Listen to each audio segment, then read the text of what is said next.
कहूटा के रहने वाले उस रात भी एक दूसरे पर पूरे भरोसे के साथ शांतिपूर्वक सोए हुए थे, जैसे कि वे कई पीढ़ियों से करते आए थे।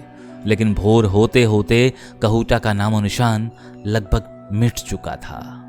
वहां रहने वाले सारे हिंदू व सिख या तो जान से मारे गए थे या जख्मी हालत में डर के मारे रात के अंधेरे में ही भाग गए थे।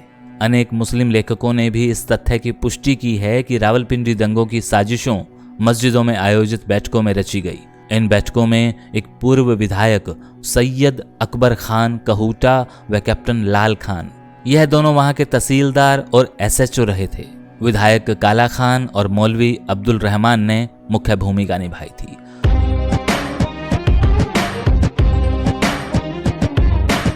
रावलपिंडी के दंगे। उत्तर पश्चिम में खैबर के दर्रे से सीधा रास्ता रावलपिंडी का है। यह पोठोहार क्षेत्र में है। पोठोहार क्षेत्र कभी वैदिक संस्कृति व बौद्ध संस्कृति का प्रमुख प्रभाव केंद्र था। यहाँ से सिर्फ 20 किलोमीटर की दूरी पर स्थित है तक्षशिला, जो कि न केवल बौद्ध धर्म का प्रमुख केंद्र था, बल्कि ज्ञान, विज्ञान और कलाओं के विकसित रूप स्वरूप भी यहाँ मौजूद थे। ब्रिटिश साम्राज्य में अंग्रेजों ने कई कारणों से रावलपिंडी को विशेष महत्व दिया था। सेना का पश्चिमी कमान का मुख्यालय भी बनाया। अफगानिस्तान और मध्य एशिया में ब्रिटेन और सोवियत संघ की सक्रियता पर कड़ी नज़र रखने के लिए यहाँ अंतर्राष्ट्रीय जासूसी का भी मुख्य केंद्र स्थापित हुआ। 1947 में इस शहर की आबादी लगभग 2 लाख थी। उस समय सेना के हजारों जवान, जिनमें ब्रिटिश सैनिक व अधिकारी भी शामिल थे, यहीं तैनात थे। 2 लाख में से लगभग 50,000 की आबादी चकलाला, दावनी और रावलपिंडी छावनी के क्षेत्रों में केंद्रित थी। यह सारा विवरण इसलिए प्रासंगिक है कि यदि सेना को हस्तक्षेप का अवसर मिलता तो रावलपिंडी का बहुचर्चित सांप्रदायिक दंगा, जो कि मार्च 1947 में हुआ था, रुक सकता था। लेकिन उस काल की सैनिक सूचनाओं के अनुसार उच्च स्तर पर मार्च से पहले ही तय कर लिया गया था कि सेना को किसी सांप्रदायिक दंगों की आग में नहीं झोंका जाएगा। इसके 2 कारण बताए गए थे। पहला कारण यह है कि सेना में हिंदू, मुस्लिम व सिख तीनों जातियों के सिपाही थे और इनमें से लगभग सभी पंजाब के आसपास वाले क्षेत्रों में ही थे। उस क्षेत्र के सांप्रदायिक दंगों में इन्हीं जवानों की तैनाती से सेना का अपना ताना बाना प्रभावित हो सकता था। और दूसरा कारण यह भी था कि दूसरे लंबे महायुद्ध में भाग लेने के बाद सैनिकों को किसी गृह युद्ध में झोंक देना उन्हें अनावश्यक रूप से परीक्षा में डालने जैसा था। और वैसे भी सैकड़ों ब्रिटिश सैनिकों की वहां मौजूदगी थी और लगभग उतनी ही संख्या में ब्रिटिश परिवार भी वहां बसे हुए थे। उनमें प्रशासनिक अधिकारी भी शामिल थे। रावलपिंडी जिला होने के साथ डिविजनल मुख्यालय भी था। यूं भी 1946 में जिला हजारा, जो कि उत्तर पश्चिमी सीमांत में है, वहां से बड़ी संख्या में हिंदू व सिख शरणार्थी लोग यहां आकर बस गए थे। मार्च 1947 में लाहौर में मास्टर तारा सिंह के चर्चित बयान से यहां भी उत्तेजना का माहौल पनप रहा था। रावलपिंडी शहर व छावनी क्षेत्र की लगभग 200 लाख की आबादी में मुस्लिम लगभग 85,000 थे, जबकि सिखों की जनसंख्या लगभग 35,000 थी।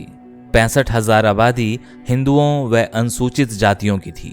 इनके अतिरिक्त लगभग 10,000 लोग बौद्ध, यहूदी, जैन व ईसाई समुदाय से भी थे। लेकिन पूरे जिला रावलपिंडी में मुस्लिम आबादी लगभग 80% थी, जबकि समग्र हिंदू सिख आबादी लगभग 18% ही थी। 3 मार्च की शाम मास्टर तारा सिंह के लाहौर वक्तव्य से कहीं कहीं तनाव के बिंदु कुनमुनाने लगे थे। मुसलमानों में आक्रोश था, उधर सिख समुदाय को आशंका थी कि उन पर कोई कहर टूट सकता है। 5 मार्च की शाम को रावलपिंडी में पहला दंगा हुआ। इसमें एक ओर हिंदू व सिख थे तो दूसरी ओर मुस्लिम। उस दिन भारी संख्या में हिंदू व सिख मरे, मगर उसी रात उन्होंने गुप्त स्थानों पर अलग अलग बैठकों में निर्णय लिया कि अगर बचाव में ही दुबके रहे तो मुस्लिम दंगाई हावी रहेंगे, और निर्णय हुआ कि आक्रामक तेवर अपनाए जाएं। स्थानीय इरोज सिनेमा के मालिक सिख थे। सिनेमा के भीतर व छतों से मुस्लिम उपद्रवियों पर फायरिंग की गई।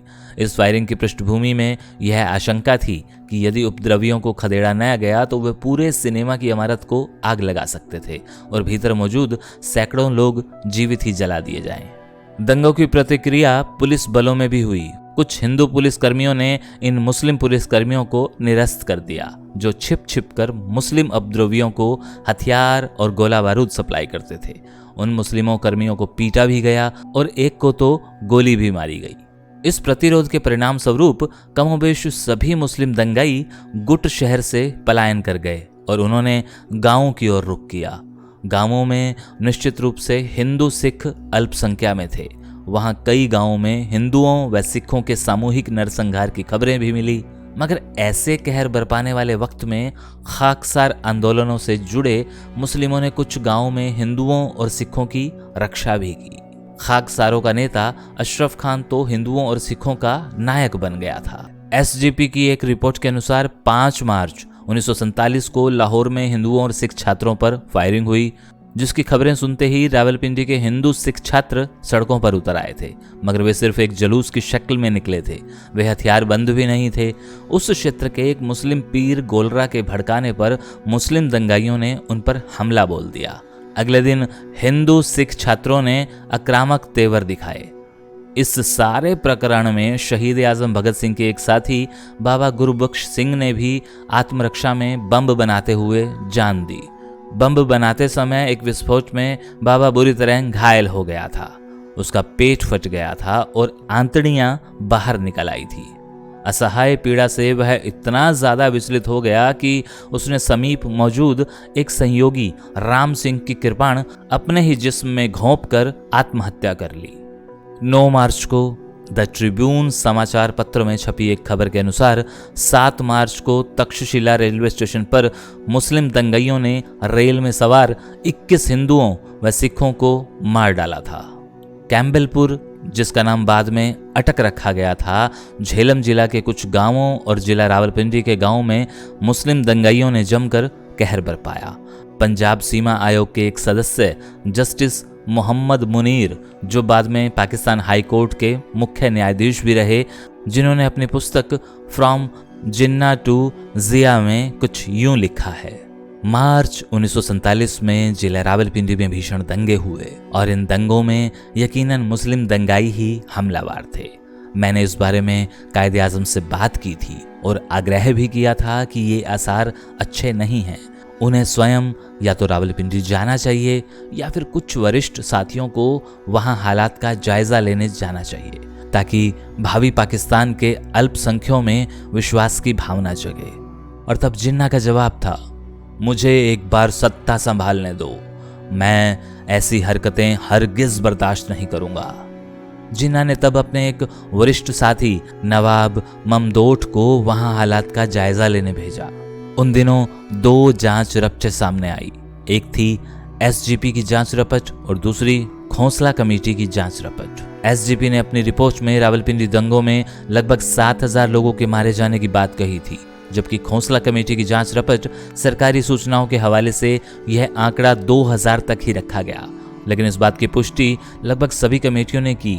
इन दंगों के कारण लगभग 80,000 लोग वहां से उजड़कर पूर्वी पंजाब और मध्यवर्ती पंजाब में चले गए। कुछ परिवार तो तभी यूपी व दिल्ली के आसपास जाकर बस गए थे। इन रपटों में जिला रावलपिंडी के बेवल, बसाली और मुगल गांवों में विशेष रूप से हिंदुओं व सिखों पर हुए अत्याचारों का पूरा विवरण दिया गया था। और उन्हीं दिनों द रेप ऑफ रावलपिंडी के नाम से एक पुस्तिका भी छपी थी। सरकार ने तत्काल उस पुस्तिका पर प्रतिबंध लगाया, क्योंकि आशंका थी कि उसकी प्रतिक्रिया स्वरूप पूर्वी पंजाब में मुसलमानों पर हमले तेज हो सकते हैं। कई ऐसी भी रपटें मिली जिनके अनुसार मुसलमान उपद्रवियों के संभवित जुल्म होने से बचने के लिए अनेक सिखों ने अपने ही परिवारों की औरतों को मार दिया, ताकि उनकी आबरू से खिलवाड़ न हो। अनेक मुस्लिम लेखकों ने भी इस तथ्य की पुष्टि की है कि रावलपिंडी दंगों की साजिशों मस्जिदों में आयोजित बैठकों में रची गई। इन बैठकों में एक पूर्व विधायक सैयद अकबर खान कहूटा व कैप्टन लाल खान, यह दोनों वहां के तहसीलदार और एसएचओ रहे थे। विधायक काला खान और मौलवी अब्दुल रहमान ने मुख्य भूमिका निभाई थी। कुछ गांव जैसे कहूटा, ठोहा, खालसा और नारा में सशस्त्र दंगाइयों ने हिंदुओं व सिखों पर हमले किए।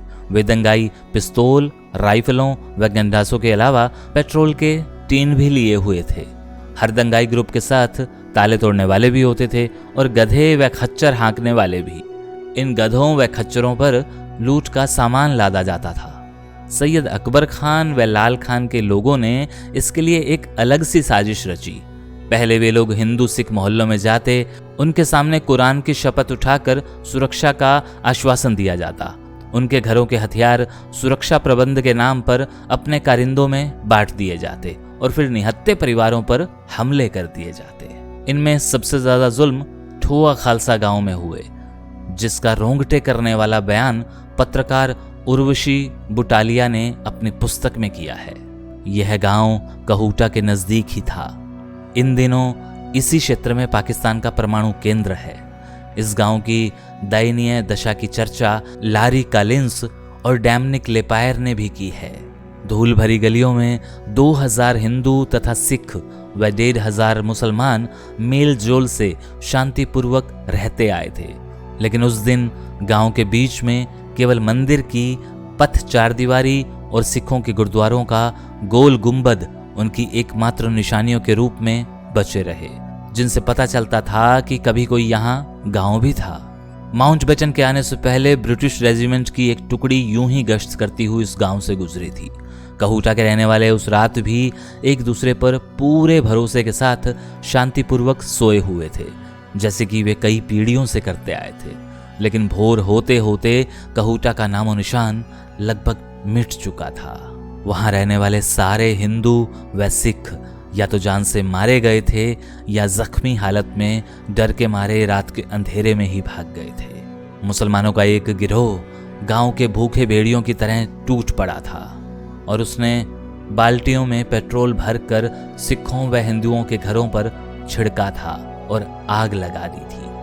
कुछ ही मिनटों के अंदर सारा इलाका धू धू करके सुलग उठा था और बड़े दर्दनाक ढंग से सहायता के लिए चीखते चिल्लाते हुए पूरे के पूरे परिवार आग की लपटों में जलकर राख हो गए थे। जो लोग किसी तरह बच निकले उन्हें पकड़कर एक साथ बांध दिया गया और पेट्रोल छिड़ककर जिंदा जला दिया गया। आग फैलते फैलते मुस्लिम बस्ती में भी पहुंच गई और कहूटा पूरी तरह नष्ट हो गया। केवल कुछ हिंदू औरतें बच गई, जिन्हें बलात्कार करने के लिए और मुसलमान बनाने के लिए सोते सोते ही बाहर खींचकर लाया गया था, जिसमें से कुछ औरतें अपने को जल्लादों के चुगल से छुड़ाकर फिर से आग में कूद पड़ी और जलकर मर गई। माउंटबेटन ने लंदन में रिपोर्ट भेजी। जब तक मैं कहूटा नहीं गया था तब तक मुझे इस बात का आंकलन नहीं हुआ था कि कैसी कैसी भयानक बातें हो रही हैं। पेशावर में उत्तेजित भीड़ का सामना, पंजाब के उस नष्ट भ्रष्ट गांव का हृदय विदारक दृश्य वे अंतिम चरण थे जिनकी माउंटबेटन को जरूरत थी। नई दिल्ली में अपने वातानुकूलित अध्ययन कक्ष में 10 दिन तक बैठकें करने के बाद वह जिस फैसले पर पहुंचे थे वह उनकी नज़र में बिल्कुल ठीक था। भारत को बचाने के लिए एक चीज की आवश्यकता थी और यह है कि तेजी से कोई कदम उठाया जाए। अगर उन्होंने तुरंत कोई कार्रवाई नहीं की तो भारत का पूरा ढांचा चरमरा कर ध्वस्त हो जाएगा और उसके साथ ही ब्रिटिश राज और वायस राज की हैसियत में उनकी प्रतिष्ठा भी धूल में मिल जाएगी। और तेजी के साथ कुछ करना है तो इस गुत्थी को सुलझाने का एक ही रास्ता था, एक ही हल था, जिससे वह स्वयं बचना चाहते थे। लेकिन जो भारत की राजनीतिक स्थिति का समाधान था वो था देश का विभाजन। और ये आर्टिकल भी डॉक्टर चंद्र त्रिखा की कलम से, उनकी किताब रिफ्यूजी से। मेरे सामने अभी भी ऐसे सैकड़ों लेख रखे हैं, सैकड़ों आर्टिकल रखे हैं जिन्हें मैं धीरे धीरे आप सब लोगों के सामने पहले भी लाता रहा हूं और आइंदा भी लाता रहूंगा। रावलपिंडी के इस दर्दनाक हादसे का जिक्र हमारे बहुत सारे वीडियोस में पहले भी दिया गया है, लेकिन क्योंकि वो वीडियो विशेष तौर पर उस एरिया के थे जहां से उन बुजुर्गों के हमने साक्षात्कार लिए थे, इंटरव्यूज लिए थे, लेकिन ये पूरे रावलपिंडी के हादसे को बयान करते हैं। 47 के बारे में अपनी जिज्ञासा रखने वाले, सुनने वाले कुछ लोगों को आप चाहें तो इसे शेयर कर सकते हैं, उन्हें शायद इस जानकारी की ज़रूरत है। शुक्रिया।